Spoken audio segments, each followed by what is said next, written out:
நம்மளுக்கு customer satisfaction தான் முக்கியம். அவர் எது கேட்டாலும் நீ இல்லைன்னு சொல்லக்கூடாது.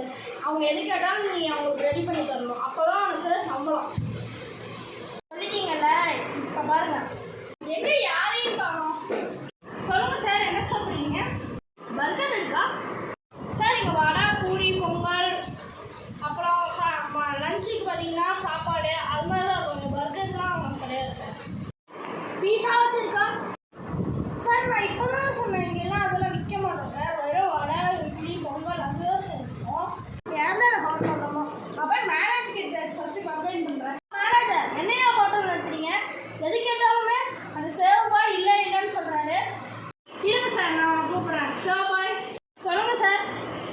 டேய், நான் அவங்ககிட்ட என்னடா சொன்னேன்? கஸ்டமர் எது கேட்டாலும் கொடுக்க தான் சொல்லியிருக்கேன். நீ என்ன இல்லைன்னு சொல்லியிருக்காரு.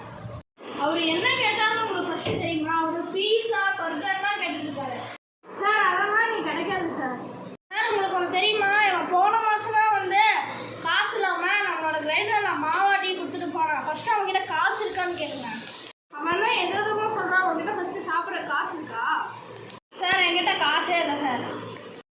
உங்ககிட்ட காசே இல்லை. அது இல்லாமல் பீஸா இருக்கா, பர்கர் இருக்காண்ணா, அதெல்லாம் அவன்கிட்ட காசே இல்லை. ஃபஸ்ட்டு நீ கடை விட்டு வெளில கிளம்பு, கஸ்டமர்ஸ் பார்க்க போகிறாங்க. எங்கே யாரையுமே காணோமே? எங்கே இவங்கெல்லாம் காணோம்? வெல்கம் மேம், என்ன சாப்பிட்றீங்க? என்ன இருக்கு? இட்லி, வடை, பொங்கல், பூரி, மசாலா தோசை, ஆனியன் தோசை, அது மாதிரி எல்லாமே இருக்குது. நீங்கள் சொன்ன எல்லாத்தையும் ஒரு கலவையாக ரெடி பண்ணி என்கிட்ட கொண்டு வாங்க. மேடம் இல்லைங்க. என்னது இது? நான் என்ன கேட்டால் இவரு தான் கொண்டு வந்துருக்காரு. பிரதர், நான் என்ன கேட்டால் நீங்கள் எதுவும் கொண்டு வந்துருக்கீங்க. மேடம் நீங்கள் தானே கேட்டீங்க இட்லி, வடை, பொடி தோசை, பொங்கல் அதெல்லாம் கேட்டீங்களா மேடம்? அதுதான் மேடம் இது. இப்போ இது எனக்கு வேணாம், பார்சல் பண்ணிடுங்க. மேடம்க்கு ஒரு இட்லி, வடை, தோசை பார்சல். என்னடா வயிறு வேறு கபகபன்னுது. ஐயோ நெஞ்சா கழுத்து வரையும் சாப்பிட்றோம். வெல்கம் சார், என்ன சாப்பிட்றீங்க? 2 இட்லி. 2 இட்லியா? அப்படி இல்லைப்பா, நான் சொன்ன மாதிரி சொல்கிறேன். 2 இட்லி. 2 இட்லி. பயங்கரமான பசியில் இருக்க, போய் சீக்கிரம் எடுத்துட்டு வா. சார் நீங்கள் கேட்ட 2 இட்லி.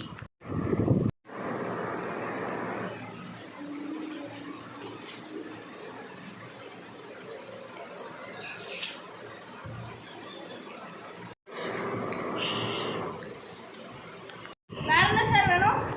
2 இட்லி வேணும் சார்.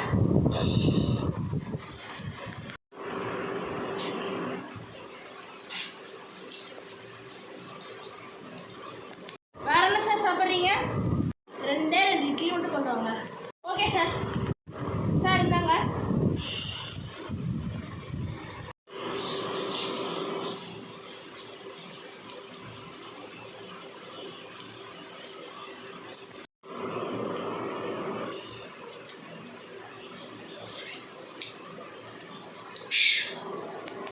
சார் வேறு எதுவும் டீ, காஃபி அந்த மாதிரி சாப்பிட்றீங்களா? 2 இட்லி மட்டும் கொண்டு வாங்க. இட்லி தானே, கொண்டு வர.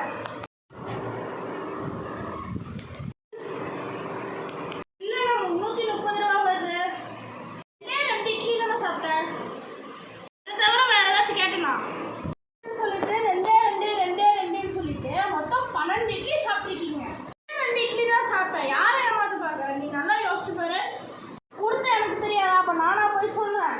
நான் போய் சொல்கிறேன்னா? ஆமாம், நீங்கள் தான் போய் சொல்கிறீங்க. என்ன நடக்கும் தெரிஞ்சுதான் நாங்கள் எங்கள் கம்பெனியில் நாங்கள் ஒரு புது டெக்னாலஜி வச்சுருக்கோம். நீங்கள் எத்தனை இட்லி சாப்பிட்ருக்கீங்கன்னு இந்த ஜிபிஎஸ்சில் காட்டும் பாருங்கள். ஜிபிஎஸ்சில் காட்டுது. எல்லாரும் இட்லிக்கு சாப்பாடு தான், சட்னி தான் வைப்பாங்க. நீங்களும் ஜிபிஎஸ்லாம் வைக்கிறீங்க. அதனால தான் நாங்கள் ஜிபிஎஸ்லாம் வாங்கி வச்சுருப்போம். இப்போ யாராச்சும் சாப்பிட்டு காசு கொடுக்காம போயிட்டாங்கன்னா நாங்கள் அந்த ஜிபிஎஸ்ஸை வச்சு நாங்கள் ட்ரேஸ் பண்ணி போய் பிடிச்சி காசு வாங்கிடுவோம். இதெல்லாம் நம்புற மாதிரியே இல்லை. இவங்க இட்லி வைப்பாங்களா, அதுக்குள்ளே ஜிபிஎஸ் வைப்பாங்களாம். இப்போ அதை வந்து அப்புறமா அதில் ட்ரேஸ் பண்ணி அவங்க போய் பிடிச்சிடுவாங்களாம். அப்படின்னா என் வயிற்றுலேருந்து அந்த ஜிபிஎஸ்லாம் எப்படி எடுக்கிறது? அதெல்லாம் ஒன்றும் இல்லை, வெரி சிம்பிள். படுக்க போட்டு காலை வச்சு ஒரு நங்குன்னு ஒரு 10 மிதி வச்சோன்னா அப்படியே வாயிலிருந்து இறந்து. ஐயோ சார், அவங்க ஒருத்தர் பில் கொடுக்காம ஓடுறான். ஏ அவன்கிட்ட இருந்து காசு வாங்குற வரையும் அவனை இங்கேருந்து விட மாட்டோம். எப்படியாவது தப்பிச்சு போகலான்னு பார்த்தீங்கன்னா காலையில் வாங்கின இட்லியே சாப்பிட்டு இட்லியே ஜிபிஎஸ் வச்சுருக்கு. அப்போ நான் தப்பிக்கவே முடியாதா? அந்த